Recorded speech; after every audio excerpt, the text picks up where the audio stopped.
منی آئی کیو میں خوش آمدید، جہاں ہم آپ کا منی آئی کیو بہتر بنانے کے لیے کام کرتے ہیں۔ آج ہم ایک ایسی کمپنی کی مالیاتی جاسوسی کر رہے ہیں جہاں سرخیاں آپ کو دھوکہ دے سکتی ہیں۔ ذرا تصور کریں، ایک کمپنی جو سالوں سے مسلسل نقصان میں ہے اور پھر اچانک ایک سال وہ آپریٹنگ منافع کا اعلان کرتی ہے۔ بڑی خوشخبری ہے نا؟ بالکل۔ لیکن کیا ہو اگر میں آپ کو بتاؤں کہ اسی سال اس کمپنی کو اپنی تاریخ کا سب سے بڑا خالص نقصان ہوا؟ یہی تضاد تو آج کی ہماری گفتگو کا مرکز ہے۔ ہم بات کر رہے ہیں آرپاک انٹرنیشنل انویسٹمنٹس لمیٹڈ کی، جو پاکستان سٹاک ایکسچینج میں AR پیک کے نام سے جانی جاتی ہے۔ جی۔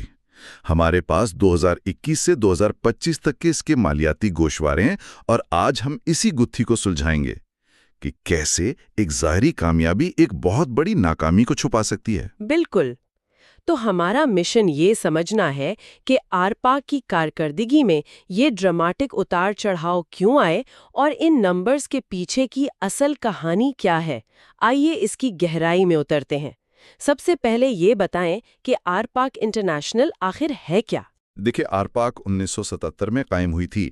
یہ ایک پبلک لسٹڈ کمپنی ہے۔ جی۔ اس کا بنیادی کام، جیسا کہ نام سے ہی ظاہر ہے، سرمایہ کاری کرنا ہے۔ کس قسم کی سرمایہ کاری؟ یہ مختلف چیزوں میں پیسہ لگاتی ہے، جیسے commodities, Stokes, fixed income securities, اور خاص طور پر اپنی منسلک کمپنیوں یعنی ایسوسیٹ کمپنیز میں۔ اور یہاں اس کی شیئر ہولڈنگ کے بارے میں ایک بہت ہی دلچسپ نقطہ ہے۔ ذرائع کے مطابق 30 جون 2025 تک کمپنی کے 68% سے زیادہ شیئرز تو ڈائریکٹرز اور ان کے خاندانوں کے پاس تھے۔ بالکل، اور مزید 21% حصہ اس کی اپنی ہی متعلقہ کمپنیوں کے پاس تھا۔ تو اس کا مطلب ہے کہ تقریباً 90% کمپنی کا کنٹرول اندرونی لوگوں کے ہاتھ میں ہے؟ بالکل صحیح۔ عام پبلک یعنی ہم جیسے چھوٹے سرمایہ کار، ان کے پاس صرف 9% شیئرز ہیں۔ یہ ایک بہت اہم پہلو ہے، کیونکہ یہ ظاہر کرتا ہے کہ کمپنی کے بڑے فیصلے کون کر رہا ہے۔ رولر کوسٹر پر سوار ہوتے ہیں۔ کہانی 2021 سے شروع کرتے ہیں، جو بظاہر ایک بہت برا سال تھا۔ بہت برا سال۔ 2021 میں کمپنی جو پچھلے سال 190 ملین روپے کے منافع میں تھی، وہ سیدھا 124 ملین روپے کے خالص نقصان میں چلی گئی۔ ایک منٹ، 190 ملین کے منافع سے 124 ملین کا نقصان، یہ تو بہت ہی بڑا جھٹکا ہے۔ جی، بہت بڑا۔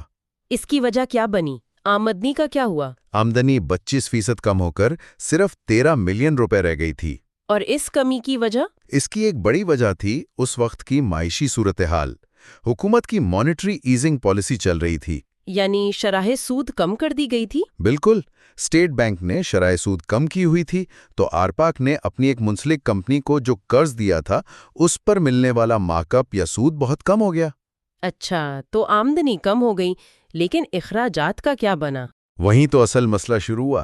ایک طرف آمدنی کم ہوئی، دوسری طرف آپریٹنگ اخراجات 12% بڑھ گئے۔ ان دونوں چیزوں نے مل کر آپریٹنگ نقصان کو، آپ یقین نہیں کریں گی، 1356% تک بڑھا دیا۔ 1356%؟ یہ ہندسائی ہوش اڑا دینے والا ہے۔ جی، نقصان 6.96 ملین روپے تک پہنچ گیا۔ لیکن ذرائع کے مطابق یہ بھی سب سے بڑا دھچکا نہیں تھا۔ اصل دھچکا ایک اور چیز تھی، جسے پروویژن فار امپیئرمنٹ کہتے ہیں۔ یہ کیا بلا ہے؟ ذرا آسان لفظوں میں سمجھائیں۔ یہ ایک بہت اہم اکاؤنٹنگ کا اصول ہے۔ اسے ایسے سمجھیں کہ فرض کریں آپ نے ایک پراپرٹی 1 کروڑ روپے میں خریدی۔ 1 سال بعد اس کی مارکیٹ ویلیو 70 لاکھ رہ گئی۔ ٹھیک ہے۔ بھلے ہی آپ نے وہ پراپرٹی بیچی نہ ہو، لیکن آپ کو اپنی کتابوں میں یہ تسلیم کرنا پڑے گا کہ آپ کی سرمایہ کاری کی قدر 30 لاکھ کم ہو گئی ہے۔ آپ کو یہ 30 لاکھ کا نقصان اپنی بیلنس شیٹ میں دکھانا پڑے گا۔ اسی کو پروویژن فار امپیئرمنٹ کہتے ہیں۔ اچھا، تو یہ ایک طرح سے مستقبل کے متوقع نقصان کو آج ہی تسلیم کر لینا ہے۔ بالکل۔ اور 2021 میں آرپاک نے اپنی منسلک کمپنیوں میں کی گئی سرمایہ کاری پر 132.4 ملین روپے کی امپیئرمنٹ بک کی۔ 132 ملین؟ جی، یہ ایک بہت بڑی رقم تھی۔ اس ایک انٹری نے کمپنی کو منافع سے نکال کر بہت بڑے نقصان میں دھکیل دیا۔ فی شیئر نقصان 31 روپے ریکارڈ کیا گیا۔ تو 2021 میں 124 ملین کا بڑا نقصان کسی بھی کمپنی کے لیے یہ ایک ویک اپ کال ہوتی ہے۔ تو کیا 2022 میں انہوں نے کچھ سنبھالا یا کہانی مزید بگڑ گئی؟ 2022 میں کچھ بہتری کے آثار نظر آئے۔ معاشی پالیسی بدلی، مانیٹری ٹائٹننگ کا دور شروع ہوا، مطلب شرائح سود بڑھنے لگی۔ تو اس سے آمدنی بڑھی ہوگی؟ جی، اس کی وجہ سے آرپاک کی آمدنی 11% بڑھ کر 14.49 ملین روپے ہو گئی، اور انہوں نے اپنے آپریٹنگ اخراجات میں بھی 23% سے زیادہ کمی کی۔ یہ تو مثبت اقدامات لگ رہے ہیں۔ تو کیا کمپنی نقصان سے نکل آئی؟ نہیں، یہی کہانی میں ایک اور موڑ آتا ہے۔ وہ کیا؟ پچھلے سالوں میں جہاں منسلک کمپنیوں سے منافع کا کچھ حصہ ملتا تھا، 2022 میں ان سے 7.12 ملین روپے کا نقصان آیا۔ تو ایک طرف بہتری ہوئی، دوسری طرف ایک نیا مسئلہ کھڑا ہو گیا۔ بالکل۔ اور امپیئرمنٹ پروویژن کا کیا ہوا؟ کیا وہ سلسلہ جاری رہا؟ پروویژن بک تو کی گئی، لیکن پچھلے سال کے مقابلے میں بہت کم تھی۔ اس سب کے باوجود کمپنی 79 ملین روپے کے خالص نقصان میں رہی۔ لیکن نقصان کچھ کم تو ہوا؟ ہاں، فی شیئر نقصان 31 روپے سے کم ہو کر 19.76 روپے ہو گیا، جو کہ ایک لحاظ سے بہتری تھی، لیکن کمپنی اب بھی گہرے سرخ رنگ میں تھی۔ یعنی 2022 اور 2023 کی کہانی تقریباً ایک جیسی ہی رہی، تھوڑی بہتری کی کوشش لیکن نتیجہ وہی، مسلسل نقصان۔ جی، 2023 میں بھی آمدنی 9% بڑھی، لیکن آپریٹنگ اخراجات بھی 13% بڑھ گئے۔ اس سال منسلک کمپنیوں سے دوبارہ 18.42 ملین روپے کا منافع آیا، جو ایک اچھی خبر تھی۔ لیکن امپیئرمنٹ کے لیے بک کی گئی رقم 32% سے زیادہ بڑھ گئی، جس نے اس منافع کے اثر کو زائل کر دیا۔ خالص نقصان تقریباً وہیں 76.3 ملین روپے پر کھڑا رہا۔ تو 2 سال تک کمپنی بس ایک ہی جگہ پھنسی رہی۔ 2021 سے 2023 تک کی کہانی تو مسلسل نقصان کی ہے، لیکن پھر 2024 میں ایک ڈرامائی موڑ آیا۔ بظاہر تو سب کچھ ٹھیک لگ رہا تھا، کمپنی نے 38.56% کا شاندار آمدنی میں اضافہ ریکارڈ کیا، اور 5 سالوں میں پہلی بار 6.8 ملین روپے کا آپریٹنگ منافع کمایا۔ آخرکار کچھ اچھی خبر۔ بظاہر تو یہ بہت بڑی خبر تھی۔ اگر آپ صرف ہیڈ لائن دیکھیں تو کہیں گے کہ کمپنی نے بالآخر حالات کا رخ موڑ دیا ہے۔ آپریٹنگ منافع کا مطلب ہے کہ کمپنی اپنے بنیادی کاموں سے پیسہ کما رہی ہے، اخراجات پورے کرنے کے بعد۔ لیکن یہیں پر وہ تضاد ہے جس کا ہم نے شروع میں ذکر کیا تھا۔ آپریٹنگ منافع کے باوجود اسی سال کمپنی کو تاریخ کا سب سے بڑا خالص نقصان ہوا۔ یہ کیسے ممکن ہے؟ یہیں پر وہ امپیئرمنٹ کا جن دوبارہ بوتل سے باہر آ گیا۔ اسی سال جب کمپنی آپریٹنگ منافع میں تھی، اس نے منسلک کمپنیوں میں اپنی سرمایہ کاری پر امپیئرمنٹ کے لیے 198% زیادہ پروویژن بک کی۔ ایک منٹ، 198% اضافہ؟ یہ تو بہت ہی زیادہ ہے۔ جی، پچھلے سال سے تقریباً 3 گنا زیادہ رقم کو ممکنہ نقصان کے طور پر تسلیم کر لیا۔ اور اس ایک فیصلے نے سب کچھ بدل دیا۔ سب کچھ۔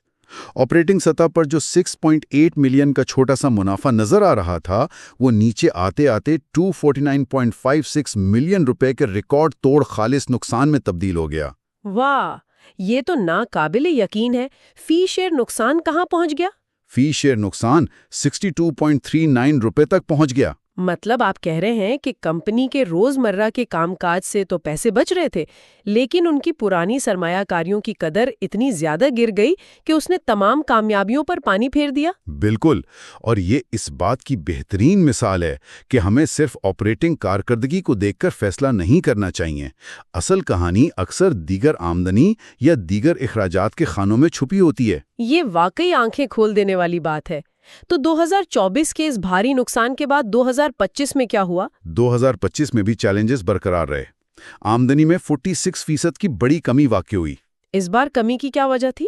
اس کی وجہ یہ تھی کہ کرائے سے آنے والی آمدنی کم ہوئی اور کمپنی نے اپنے میوچل فنڈز بیچ کر پیسہ کہیں اور لگا دیا تھا، جس کی وجہ سے ڈیویڈنڈ انکم بھی ختم ہو گئی۔ اور منسلک کمپنیوں کا کیا حال رہا؟ ان سے 333 ملین روپے کا بہت بڑا نقصان رپورٹ ہوا، جو کسی بھی کمپنی کے لیے تباہ کن ہو سکتا تھا۔ 333 ملین کا نقصان؟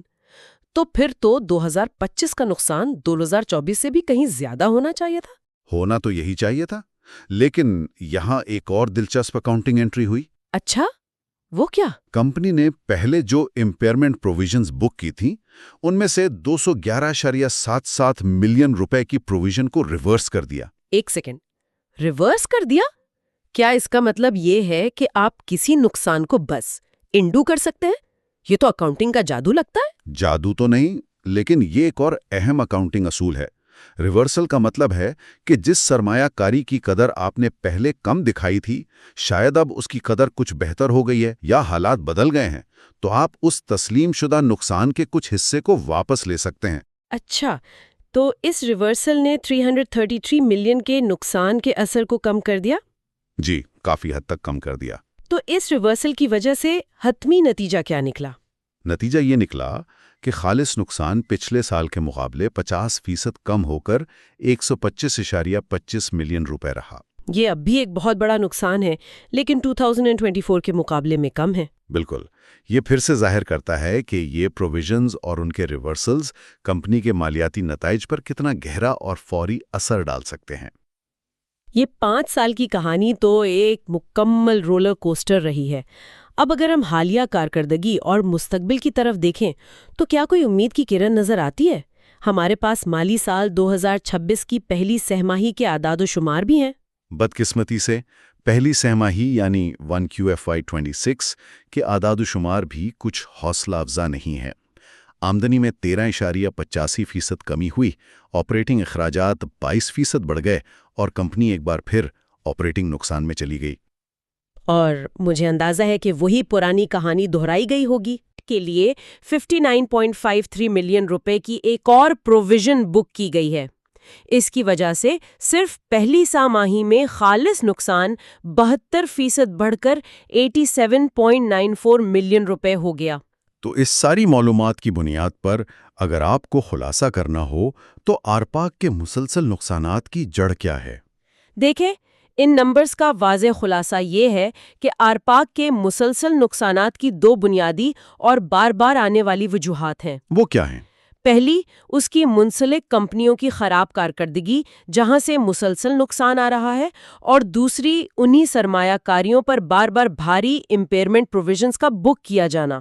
تو جب تک یہ 2 بنیادی مسائل حل نہیں ہوتے، کمپنی کے لیے منافع بخش بننا مشکل ہے۔ انتہائی مشکل ہے۔ تو کیا کمپنی صورتحال کو بدلنے کے لیے کچھ کر رہی ہے؟ کیا ان کا کوئی منصوبہ ہے؟ جی ہاں، رپورٹ میں ان کے مستقبل کے منصوبے کا ذکر ہے۔ کمپنی کا منصوبہ ہے کہ وہ اپنی سرمایہ کاری کی حکمت عملی کو تبدیل کرے اور کم خطرے والے شعبوں میں سرمایہ کاری کرے۔ جیسے کہ اچھی کمرشل یا رہائشی پراپرٹیز خرید کر کرائے کی آمدنی کو بڑھانا۔ وہ دیگر منافع بخش مواقع کی تلاش میں بھی ہیں تاکہ اپنی آمدنی کے ذرائع کو متنوع بنا سکیں۔ یہ منصوبہ سننے میں تو معقول لگتا ہے، لیکن ایک منٹ، یہ تو ایک انویسٹمنٹ کمپنی ہے۔ کیا کم خطرے کا مطلب کم منافع بھی نہیں ہے؟ یہ ایک بہت ہی اہم سوال ہے، اور یہ ایک کلاسک مخمصہ ہے۔ ایک طرف مسلسل نقصانات کے بعد محفوظ راستہ اپنانا سمجھ میں آتا ہے تاکہ مزید نقصان سے بچا جا سکے، لیکن دوسری طرف آپ ٹھیک کہہ رہی ہیں، سرمایہ کار ایک انویسٹمنٹ کمپنی سے توقع کرتے ہیں کہ وہ حساب کتاب سے خطرات مول کر زیادہ منافع کمائیں۔ صرف محفوظ راستے پر چلنے سے شاید وہ کھوئی ہوئی قدر واپس نہ آ سکے جس کی سرمایہ کاروں کو امید ہے۔